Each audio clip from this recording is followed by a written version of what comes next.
여러분 안녕하십니까? 목포 MBC 5시 뉴스입니다. 이번 총선 전남 지역 당선인들은 국립 5.18 민주묘지를 합동 참배하고 벼랑 끝에 민생 경제를 살리고 민주주의를 회복하는 정치를 하겠다고 다짐했습니다. 당선인들은 참배 후 해단식을 열고 무능하고 무책임하며 무대책인 윤석열 정권을 향한 국민들의 준엄한 심판을 겸허히 받들어 더 낮은 자세로 국민을 섬기고 정쟁보다 능력으로 승부를 보는 정치를 펼치겠다고 약속했습니다. 이 자리에는 전남 9명의 당선인이 참석했으며 박지원 당선자는 서해 피격 사건 관련 공판 출석을 위해서 참석하지 못했습니다.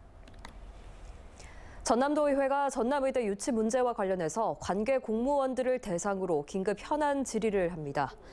전남도의회 보건복지환경위원회는 오는 16일 긴급 회의를 열고 통합의대에서 단일의대 공모 방식으로 갑자기 바꾼 배경과 의회와 사전 협의 없이 단행된 의대 유치 추진단 소관 변경 사유를 행정부지사와 보건복지환경국장 등에게 질의할 예정입니다.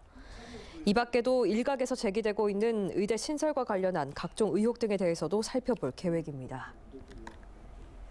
해남군의회는 오늘 성명을 내고 전남도의 의대 공모 방침 철회와 목포대 의대 설립 결정을 촉구했습니다.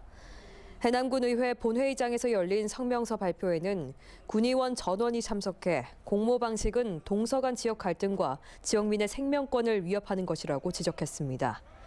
해남군의회는 특히 서남권은 섬과 농어촌이 많은 지역으로 국가의료체계 완결성이 시급한 지역이라면서 서남권의 여망을 담은 목포대 의대 설립은 반드시 이루어져야 한다고 강조했습니다.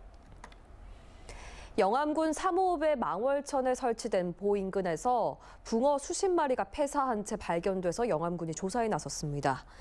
영암군은 지난 8일 망월천에 붕어가 집단 폐사했다는 신고를 접수받은 뒤 떠오른 붕어들을 수거했다고 밝혔습니다. 영암군은 인근에 공장이 없고 악취 등 축산 폐수 유입에 따른 흔적도 발견되지 않았다며 정확한 폐사 원인을 밝히기 위한 조사를 이어갈 계획입니다.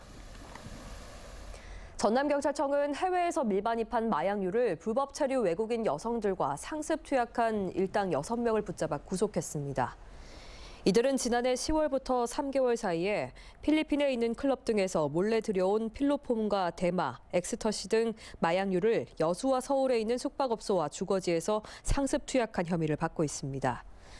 경찰은 이들의 주거지에서 세종의 마약과 대마 종자 710여 개와 재배용 LED 램프 등을 압수하고 추가 투약자와 유통책을 쫓고 있습니다. 한국도로공사 광주전남본부는 남해고속도로 강진무이사 나들목에서 장흥-나들목 양방향 18.7km 구간을 오는 17일 오전 9시부터 오후 6시까지 전면 차단합니다. 도로공사는 강진분기점교 거치공사로 남해고속도로 상부를 횡단해 안전상의 이유로 차단하게 됐다며 해당 시간에는 2번 국도나 23번 국도를 이용해 줄 것을 당부했습니다. 넓은 백사장으로 유명한 신안군 임자면 대광해수욕장에 붉은색의 말 조각 작품 2점이 신규 설치됐습니다.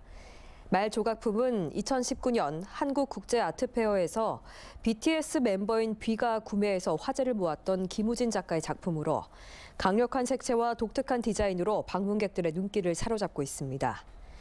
대광해변에서는 오는 14일까지 섬 튤립 축제가 열리고 있으며 내일과 모레 이틀 동안 해변 승마대회가 열립니다.